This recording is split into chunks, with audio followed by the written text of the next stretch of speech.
Alright, now, been a while, hasn't it? But we are actually going to get back to the plot of Dragon Ball Z. Yes, it has a plot. Uh, I, I had actually debated whether or not to even bother continuing these, because I thought by now it seemed enough people had, you know, understood that the series did indeed have a plot. But no, I'm still seeing a whole crap load of people claim that it had absolutely no plot, that Bleach has more plot than it does, so on and so forth. I mean, Bleach. Really? Really? But anyway. Enough with the... Okay, I'm sorry. Maybe not. Okay, moving on from the derisive laughter. Um, let's see, where did I leave off? Oh yes, they were taking off for Namek. Well, as you know, they're training on the way to Namek, and while they're on the way to Namek, we see Vegeta arrive back on one of Frieza's planets, wherein he is healed, and we learned that Frieza himself set off for Namek. When Vegeta gets healed, he comes out, gets confronted by Kui. Kui had been his rival, apparently, for quite some time, had a near-identical power level to him, was one of the top soldiers in Frieza's army, right alongside him.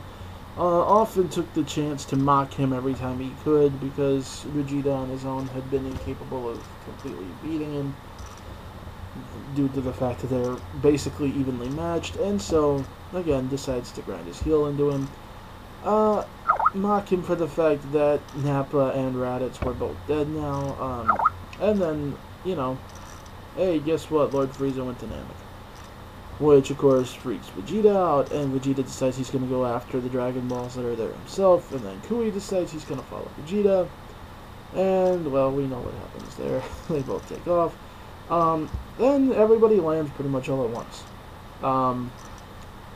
When Bulma, Krillin, and Gohan land, turns out that, you know, the planet is indeed inhabitable, that, you know, there are people there, the Namekians are there, you know, so they get a good shot at finding the Dragon Balls, because the Namekians are all apparently grouped in certain areas, and, then, much to their horror, they see a space pod land. The same kind Vegeta came in, which of course was Vegeta. And then another one lands, which, for all they know, they're on the same side, and Vegeta has reinforcements. And so, while they're freaked out about that, Vegeta takes on Kui, who landed shortly after he did. They get into it. Vegeta showcases that he learned one thing from his time on Earth, and that was how to hide your true power, and revealed that he had gotten much stronger since his trip to Earth, and completely blows the living crap out of Kui, which also shocks Zarbon and Dodoria, who picked up his power jump on their scouters while they were with Frieza, who were currently in the process of terrorizing a village. Meanwhile, Krillin and Gohan encounter a couple of Frieza soldiers, flare up their power just long enough to kill them, so they don't really get picked up too much.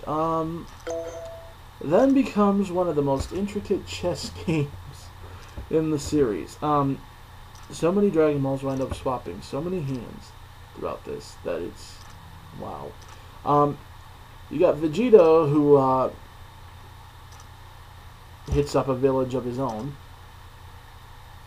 Yeah, well, okay, let's try to do this in order. First and foremost, Gohan and Krillin go to check out one of the villages, and lo and behold, unfortunately, Frieza and his people are already there. And they see firsthand how cruel he is when he slaughters the Namekians to get their Dragon Ball, and even kills a child, and is going to kill another. Or rather, has Dodoria do it. But anyway.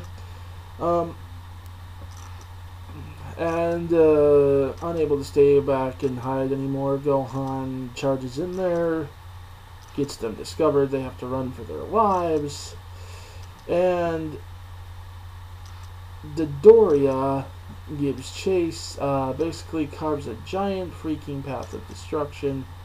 Very easy for Vegeta to follow and track down.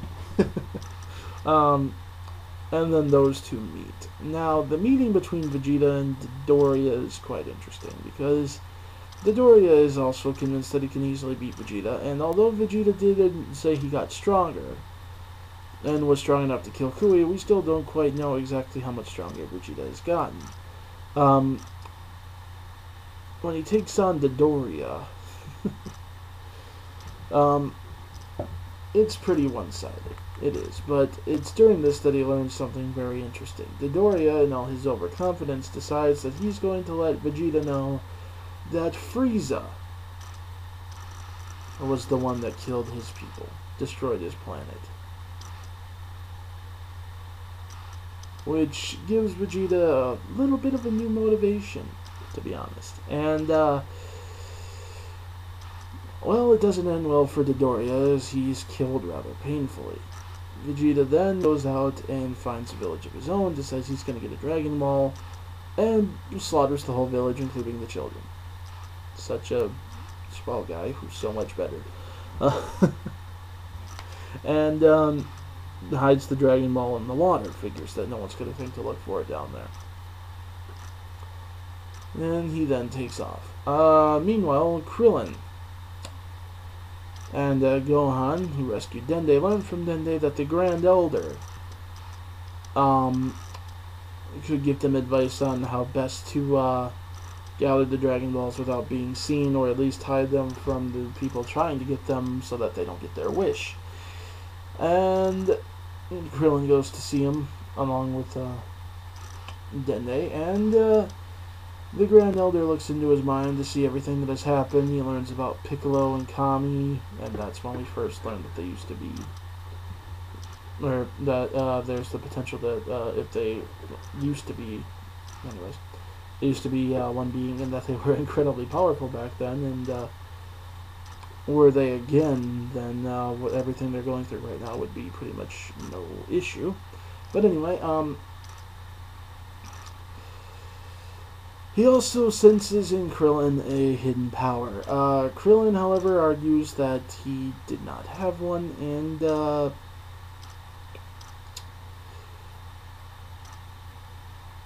well, let's think about that for just 1 second. Krillin had spent years being on the bottom of the heap, okay? He had never really considered himself all that powerful. He never really thought that he was ever going to be on Goku's level. He had given that up years ago. He figured that he likely wouldn't be able to be terribly strong. He was a little bit of a realist / pessimist. I mean, you know, he wasn't getting the same kind of power jumps that Goku was, or Piccolo was, or Gohan was. I mean, the kid was already probably as strong, if not stronger, than he was, and he was just a kid. And while it is kind of embarrassing and humiliating, he kind of resigned himself to it already. You know, I mean, these guys, they were, you know, aliens. They were specifically aliens that were pretty much bred for war. The concept of catching up to them had kind of left him after that last battle. And, well, come to find out that he had a whole lot more sleeping in him than he realized. When that power got unlocked, it was such a noticeable difference that he didn't even feel like himself anymore. I mean, there was that big of a contrast. And to top it all off, you learn later that it's actually still exponentially growing. It's not just a one-time jump. So, a lot of it brought out of it. That's why the concept that he doesn't think he can get any stronger, he's already maxed out, bothers me. Because it's not quite what it seems like. He says he figures he's about as strong as he's going to get. That doesn't necessarily mean he's his limit. And people like to point to that to say that Tien didn't really hit a limit later, or Yamcha didn't really hit a limit later, they could have gotten a lot stronger if blah blah blah. Not necessarily the case. Every mortal being does have a limit. He just hadn't hit his yet. His was dormant. It was locked away, probably by his own self-doubt. Believe it or not, a lot of well, especially in Eastern mysticism, a lot of your power can actually be locked away by your own self-doubt. It's partially mental as well.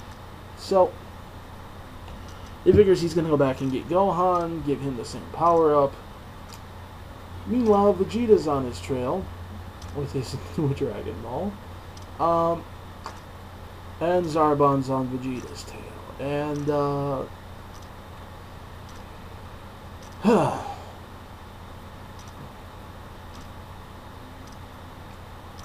Vegeta and Zarbon, long story short, meet up. And, oh wait, I got ahead of myself. Zarbon and Vegeta meet up. Zarbon, this is where Zarbon kind of lets a few things about Frieza slip as well, such as the fact that Zarbon, not only can Zarbon transform, but Frieza can actually increase his power in a similar manner. Vegeta, of course, thinks that it's something to sneeze at. Zarbon transforms, beats the living crap out of him, leaves him in a crater, leaves him for dead, takes off to report back to Frieza, who was enraged that he didn't make sure he was dead or bring him back alive so that he could figure out whether or not he had any of the Dragon Balls and where they were hidden. So Zarbon has the task of going back and recovering Vegeta, either alive or at the very least his body. And that's when Vegeta, who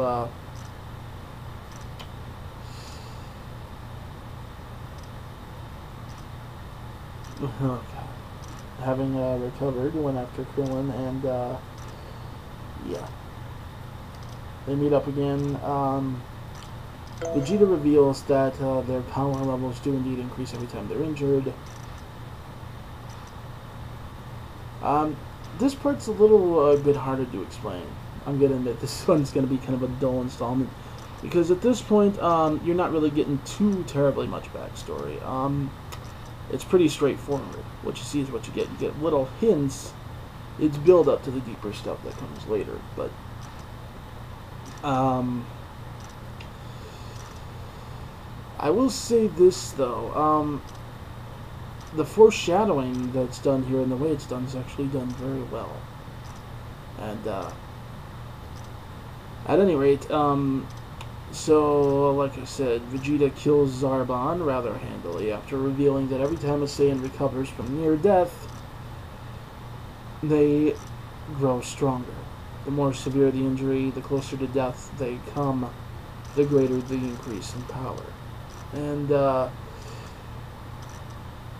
while people might say that that's kind of BS, in a way it's not, because at the same time, I mean, these guys are a warrior race. They have evolved to be this way. This is something that is in their system. I mean, for crying out loud, they could turn into giant monkeys due to moon radiation. You know? Honestly, this shouldn't be so surprising, in my opinion.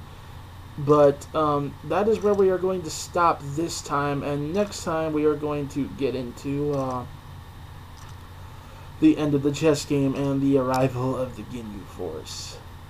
And this is where things start getting real ugly.